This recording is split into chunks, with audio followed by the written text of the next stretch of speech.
पूरे खानदान की लाश पर खड़े होकर हमने एक ताज पहना था। इसे दोबारा उसी वक्त पहनेंगे जब उस सांबा की चीखें पूरे हिंदुस्तान में गूंजेगी। छावा फिल्म का हर एक सीन हमारी सोच से परे है, बट फिल्म का क्लाइमैक्स सबसे डरावना था। तो चलिए हम आपको दिखाते हैं संभाजी महाराज के साथ होने वाले उस बर्बरता को जिसको देखकर खून खौल जाता है। संगमेश्वर का यह सीन है। एक ओपन वीएफएक्स स्टूडियो में इस सीक्वेंस को शूट किया जा रहा है। यहाँ चारों तरफ ब्लू कलर के पर्दे बैकग्राउंड पर सेटअप किए गए थे, जिस पर आप बहुत सारी मार्किंग भी देख सकते हैं। इस वीएफएक्स स्टूडियो में विक्की कौशल को जंजीरों से बांधकर रखा गया था और पीछे मुगलों को उन्हें खींचते हुए देख सकते हैं। वहीं बाद में जाकर किसी तरीके से उन्हें पकड़कर एक स्तंभ में बांध दिया जाता है। उनके सामने औरंगजेब को आते दिखाया जाता है। आप यहाँ पर एक बड़े से क्रेन कैमरे को नोटिस कर सकते हैं, जो कि इस पूरे सीक्वेंस को एरियल व्यू से शूट कर रहा है, जबकि स्टैडी कैमरा के साथ इस सीक्वेंस का क्लोजअप शॉट लिया गया था। प्रीतिशील डिसोजा, जो कि एक बेहतरीन प्रोस्थेटिक मेकअप आर्टिस्ट है, उन्हें आप छावा यानी विक्की कौशल के ऊपर प्रोस्थेटिक वर्क करते हुए देख सकते हैं। आपकी जानकारी के लिए बता दें कि प्रीतिशील डिसोजा ने हीरा मंडी जैसी बेहतरीन वेब सीरीज के लिए भी मेकअप वर्क किया था। फिल्म में छावा के ऊपर होने वाले टॉर्चर को दिखाने के लिए प्रोस्थेटिक वर्क किया गया। शरीर के खाल उधेड़ने वाले सीक्वेंस को दिखाने के लिए ऐसा किया गया था, जबकि उनके नेल्स, उंगलियों और जुबान को भी प्रोस्थेटिक से ही बनाया गया था। प्रीतिशील डिसोजा ने इसके लिए द मेकअप लैब नामक ब्रांड से मिलकर इस फिल्म का काम किया था। उन्होंने यह कहा कि प्रोस्थेटिक ट्रांसफॉर्मेशन के दौरान काफी दर्द भी होता है। इस वक्त भी विक्की ने शेर जैसी हिम्मत दिखाई थी।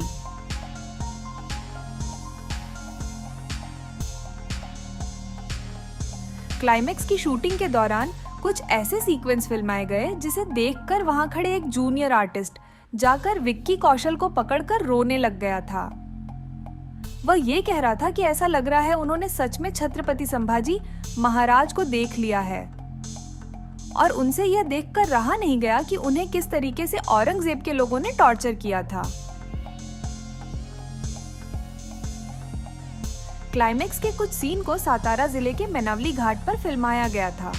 आप इस घाट पर होने वाले सीक्वेंस की रिहर्सल होते हुए देख सकते हैं, जहां स्टंट डायरेक्टर और उनके स्टंटमैन द्वारा सीक्वेंस को शूट किया जा रहा है। वह एक विशेष तरीके के हथियार से भी लड़ते हुए नजर आते हैं। इसकी ट्रेनिंग खुद विक्की कौशल ने भी की थी, ताकि क्लोजअप शॉट के दौरान फिल्म की ऑथेंटिसिटी बरकरार रहे। कुछ ऐसे सीन जो दूर से शूट किया जाना था, तो उसके लिए स्टंटमैन ने परफॉर्म किया था। संगमेश्वर बैटल सीन वाले सीक्वेंस को करने के लिए उन्हें सुबह 7 बजे फिल्म की शूटिंग शुरू कर देनी पड़ती थी और लगभग 12 घंटे बिना रुके उन्हें पूरे धूप में इस सीक्वेंस को लगातार शूट करना पड़ता था। हिस्टोरिकल फिल्म बनाना कितना मुश्किल होता है, आप इस फिल्म की छोटे से सीक्वेंस की शूटिंग देखकर ही समझ जाएंगे। सेट पर 2000 लोगों की भीड़ जमा की जाती थी और आप यकीन नहीं करेंगे कि डायरेक्टर बस यह कमांड देकर उसे शूट करने लगता था कि उन्हें यानी विक्की कौशल को केवल यह फील करना है कि वह सच में मुसीबत में है और अपनी जान बचाने के लिए बहुत सारे लोगों से बिना हथियार के फाइट कर रहे हैं। उन्हें जो कुछ भी आसपास में दिखता उससे ही उन्हें फाइट करना है। वहीं इसको कोरियोग्राफी करना भी बहुत मुश्किल था, क्योंकि एक टेक भी अगर मिस्टेक हो जाती तो फिर से इतने सारे भीड़ को कंट्रोल करके उसे अगेन कमांड देना काफी टाइम कंज्यूमिंग था, और इससे उन आर्टिस्ट का जोश भी कम हो जाता था। आप उन आर्टिस्ट के कमर में बंधे हुए हार्नेस भी देख सकते हैं, जिन्हें इधर उधर फेंका जाता था। शूटिंग से पहले विक्की कौशल को भी हार्नेस के सहारे कई तरह के ट्रिक्स एंड टिप्स दिए गए कि उन्हें भीड़ में किस तरह बिना इंजर्ड हुए लड़ना है। हालांकि उन्हें हर एक टेक में कहीं ना कहीं चोट और कट लग ही जाती थी। यह जगह रत्नागिरी जिले के संगमेश्वर गांव में स्थित है। संभाजी महाराज का राजकाल कम ही समय का था, लेकिन इस दौरान उन्होंने 200 से भी ज्यादा युद्ध लड़ा था, और ऐसा कहा जाता है कि उन्होंने एक भी युद्ध नहीं हारा। यहाँ उनकी अंतिम लड़ाई थी, और उनके अंतिम लड़ाई में साथ था उनका दोस्त भी, जिसकी शूटिंग एक बीएफएक्स स्टूडियो में की गई थी। वहीं इस घाट पर मुगलों और मराठों की लाशों को पानी में दिखाया गया था, जिसके लिए आर्टिस्ट के साथ इस तरीके से शॉट लिया गया था, जो दिखने में वाकई रियल लगता है। क्या आपको पता है कि छावा फिल्म के ज्यादातर स्टंटमैन और फाइटर मुस्लिम थे जिन्होंने रोजा रखा था। विक्की कौशल ने खुद इस बात को अप्रिशिएट किया कि बिना खाए पिए इतनी मेहनत से उन लोगों ने इस फिल्म में अपनी डेडिकेशन दिखाई है। रोजा रखते हुए बिना पानी बिना खाने के उन लोगों ने जान मार के काम की है, उसके लिए दिल से सलाम है आप सबको। फिल्म में हर एक मेन कैरेक्टर के अलग तरह के एक्शन डिजाइन करना भी फिल्म मेकर के लिए काफी चैलेंजिंग था, जिसके लिए उन्होंने हर एक्टर के लिए अलग अलग फाइट मास्टर का इंतजाम किया था। आपको बता दें कि विक्की कौशल के एक्शन डिजाइनर का नाम फरीद शेख था। फरीद शेख जो कि फिल्म में विक्की कौशल के मेन एक्शन मास्टर थे। वह एक्चुअल में मार्शल आर्ट एक्सपर्ट हैं, तो इन्होंने लाठी और भाला चलाने की ट्रेनिंग दी थी। यहाँ जो हमें बेहतरीन फाइट सीक्वेंस इस टेंट के अंदर देखने को मिला था, उसे फाइट मास्टर सनी ने डिजाइन किया था। इस सीन को फिल्माने से पहले आप उन्हें जूनियर आर्टिस्ट के साथ सीन का रिहर्सल करते हुए देख सकते हैं। वैसे तो बहुत सारे स्टंटमैन थे और उनका एक अलग ग्रुप था जो अपने स्टंटमैन के ग्रुप के साथ चुनिंदा सीक्वेंस को परफॉर्म करते थे। यहाँ इस क्लाइमैक्स वाले सीक्वेंस में जब संभाजी महाराज गेट से निकलकर धक्का देते हैं और मुगलों की सेना दूर जाकर गिरती है, तो इसे भी इसी स्टंटमैन के ग्रुप ने फिल्माया था, जिसकी शूटिंग होते हुए देख सकते हैं। साथ ही साथ उन्होंने जो इसके लिए रिहर्सल किया था वह भी एक अलग ही लेवल का था। फाड़ देंगे मुगल सल्तनत की छाती अगर मराठा साम्राज्य के विरुद्ध सोचने की जुर्रत की।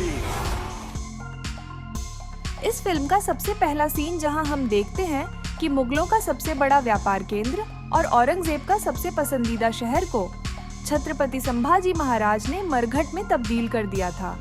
तो चलिए हम आपको दिखाते हैं कि इस बुरहानपुर किले को बनाया कैसे गया था और इतने बड़े ग्रैंड मास्टरपीस सीक्वेंस को कैसे शूट किया गया। तो चलिए हम आपको दिखाते हैं कि इस बुरहानपुर किले को बनाया कैसे गया था और इतने बड़े ग्रैंड मास्टरपीस सीक्वेंस को कैसे शूट किया गया था। 15 मिनट के इस सीन को बनाने में फिल्म मेकर को लगभग 25 दिन का समय लग गया था।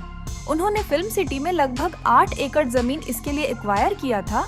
शूटिंग से पहले इस सेट का एक रफ ड्राइंग भी किया गया था, जिसके बेसिस पर पूरे सेट को बनाया गया था। प्लाईवुड और पीओपी से दीवारों और पिलर्स का डिजाइन किया गया था, जबकि वॉल्स पर स्पेशल डिजाइन्स के आर्ट किए गए थे, जो इस सेट को उस जमाने की ऑथेंटिसिटी से जस्टिफाई कर रही थी। इस लोकेशन पर पूरे बुरहानपुर शहर को बनते हुए देख सकते हैं। मेकर ने उन्हीं जगह को फिजिकल बिल्डअप किया था जहां पर उन्होंने तोड़फोड़ मचाई और जिस जगह की शूटिंग होनी थी। यहाँ जेसीबी से रास्तों को प्लेन किया गया और इस तरह की गलियों और सड़कों को बनाया गया, जबकि इसी मैसिव सेट को ज्यादा बड़ा और ज्यादा घरों की संख्या को दिखाने के लिए जगह जगह ब्लू स्क्रीन भी लगाए गए, जिसे कि बाद में वीएफएक्स से रिप्लेस कर दिया गया था। लोकेशन पर आप घरों, महलों और मस्जिदों को बनते हुए देख सकते हैं। इन्हीं जगहों पर मराठे आकर तबाही मचाते हैं। यहाँ मैं आपको दिखाती हूँ कि ब्लू स्क्रीन को किस तरीके से वर्क में लिया गया था। आप इस गेट के पीछे पहाड़ों को देख रहे हैं, उसे ब्लू बैकग्राउंड से लाकर रिप्लेस किया गया था। ऑब्वियसली ये सब वीएफएक्स से पॉसिबल हो पाया था। फिल्म मेकर से जहाँ तक हो सकता था सब कुछ नेचुरल रखने का कोशिश किया। यहाँ तक कि आउटडोर में होने वाले फाइट सीक्वेंस को भी उन्होंने नेचुरल लाइट में ही शूट किया था, जबकि इंडोर शूटिंग के लिए उन्होंने बहुत सारे लाइट्स का अरेंजमेंट किया था। आप उनके लाइट सेटअप को देख सकते हैं। ये सब तब हुआ जब छत्रपति शिवाजी महाराज की मौत के बाद औरंगजेब और उनके साथी जश्न मना रहे होते हैं और वह उनके सबसे बड़े शहर दक्कन पर हमला करने की प्लानिंग कर रहे होते हैं। लेकिन उन्हें क्या पता था कि छावा उनकी विरासत की सबसे खूबसूरत शहर को मिट्टी में मिला देगा। छावा यानी छत्रपति संभाजी महाराज अपनी सेना के साथ उनके शहर पर हमला कर देते हैं। उस समय की शूटिंग होते हुए देखिए, इस सीन को फिल्माने के लिए ऑलमोस्ट 800 जूनियर आर्टिस्ट को फिल्म में लिया गया था, जबकि 150 के आसपास हाईली ट्रेंड हॉर्सेस भी मौजूद थे, जो एक इशारे में टेक कंप्लीट कर देता था। जब इतनी बड़ी भीड़ होगी तो उसके लिए बड़े बड़े कैमरे भी लगाने पड़ते, जिससे कि पूरी भीड़ को एक जगह दिखा सके। इसके लिए फिल्म मेकर ने इस तरह का एक बड़ा सा क्रैन कैमरा सेटअप किया था, जबकि बहुत सारे स्टडी कैमरा इस सीक्वेंस को शूट कर रहे थे। यहाँ सिनेमेटोग्राफर सौरभ गोस्वामी जी की मेहनत भी रंग लाई थी। यहाँ एक सीन में मुगलों की सेना इस पिलर के नीचे से स्लाइड करके निकल जाते हैं। इसको देखिए किस तरह से शूट किया गया था। सिनेमेटोग्राफर जो कि सामने बैठकर उनका क्लोजअप शॉट ले रहे हैं, तो वहीं सपोर्टिंग आर्टिस्ट के पैर में बंधे रस्सों को दूसरे साइड से क्रू खींच रहे हैं। उन सभी की मेहनत की वजह से आप इतने अच्छे विजुअल्स के एक्सपीरियंस का मजा ले पाए थे। इस सीक्वेंस में हम विक्की कौशल के सफेद कलर के घोड़े को देखते हैं, जिस पर चढ़कर वह दुश्मनों के छक्के छुड़ाते हैं। शूटिंग शुरू होने से पहले तकरीबन 6 महीने की उन्होंने हॉर्स राइडिंग की ट्रेनिंग ली थी, इसीलिए वह कौशलता से इस तरह के सीन्स को करने में सक्षम हुए थे। अब उस सीन को बनते हुए देखते हैं जब छावा पर अचानक हमला होता है, जिस पर वह रिएक्ट करते हुए पीछे की तरफ झुक जाते हैं। फिल्म मेकर लक्ष्मण उतेकर जी ने इस सीन को फिल्माने के लिए डमी हॉर्स को डिजाइन करवाया था। यह एक तरीके का रोबोटिक हॉर्स था, जिसे कि एक रोलर पर रखा गया था और उसके सामने एक विशेष तरीके का कैमरा भी सेटअप किया गया था। खान जमान, जो कि बुरहानपुर का सरदार रहता है, वह गलती से छावा को एक पिंजरे में गिरा देता है, जहां की एक भूखा शेर उसका इंतजार कर रहा होता है। आप यकीन नहीं करेंगे कि इस सीन को रियल इंसिडेंट से ही प्रभावित होकर फिल्म में दिखाया गया है। यह कोई मनगढ़ंत कहानी नहीं है, इसका उल्लेख इतिहास के पन्नों में भी मौजूद है। अब विक्की कौशल रियल में शेर से लड़ तो नहीं सकते थे, तो ऑब्वियसली इसे एक सीजी मॉडल से शूट किया गया था। इस तरह के सीजी मॉडल वाले सूट को हमने अपने RRR फिल्म के शूटिंग वाले वीडियो में भी दिखाया था। बाय द वे, शेर को मारने के बाद खान जमान को वह कुछ इस तरीके से उठाकर पटक देता है। अब आप भी सोच रहे होंगे कि आखिरकार विक्की ने किस तरह से इस भारी भरकम इंसान को जमीन पर पटक दिया होगा। तो इसके लिए आप उनके कमर में बंधे हार्नेस को गौर कीजिए, जिसकी हेल्प से ही इस सीक्वेंस की शूटिंग हुई थी। मेरे कहने का मतलब है कि विक्की कौशल ने बस अपनी एक्टिंग का प्रदर्शन किया था, न कि बल का।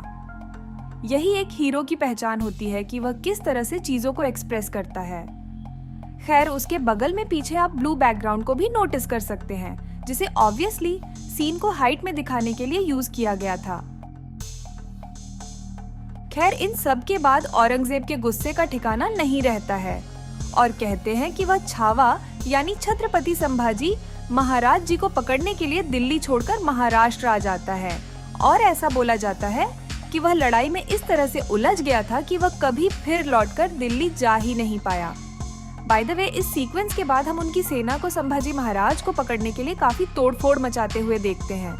इसी सीक्वेंस में हमने देखा था कि वह एक गांव में महिलाओं, बच्चों और कुछ लोगों को पकड़कर मार देता है और कुछ को जिंदा इन पेड़ों पर लटका देता है। यह सीन देखकर आपकी धड़कनें भी तेज हो गई होगी।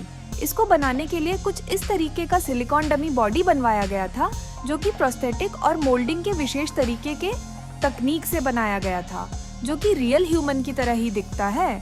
सो आप इन सारे डमी बॉडीज के साथ होने वाली शूटिंग को भी देख सकते हैं। बाय द वे, ये सबके बाद संभाजी से रहा नहीं जाता है, वह औरंगजेब को मजा चखाने का ठान लेता है।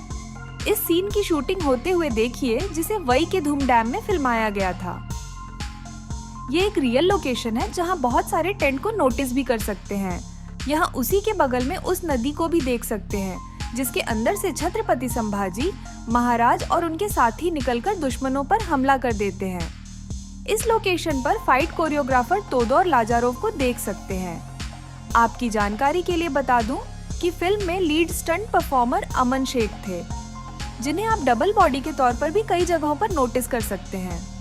वहीं इस नदी से निकलकर मुगलों पर हमला करने वाले सीन को फिल्माने के लिए सच में कलाकारों को इस डैम के पानी में उतारा गया था और उनको हार्नेस के सहारे बांधकर पानी से खींचकर बाहर निकाला गया, जिसका रियल सूट होते हुए देख सकते हैं।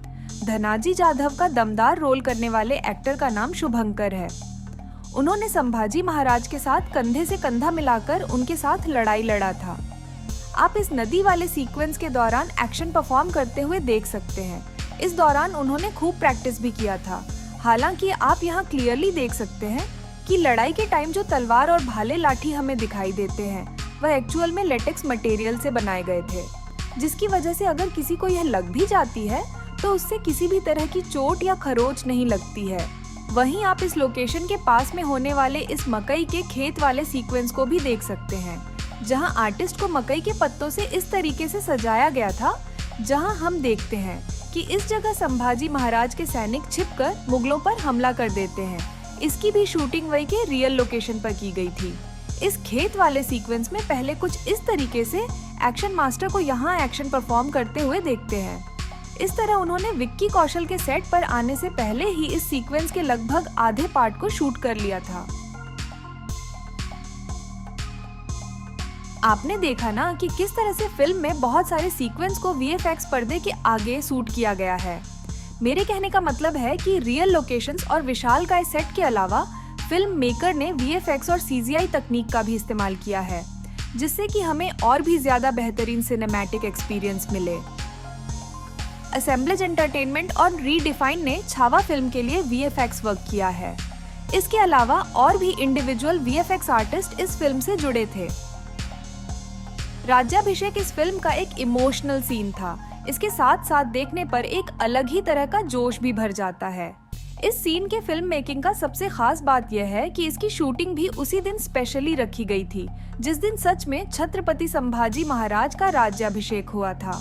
16 जनवरी 1681। 340 साल बाद 16 जनवरी 2024 को फिर उस यादगार डे को याद करके उनके इस पार्ट को शूट किया गया।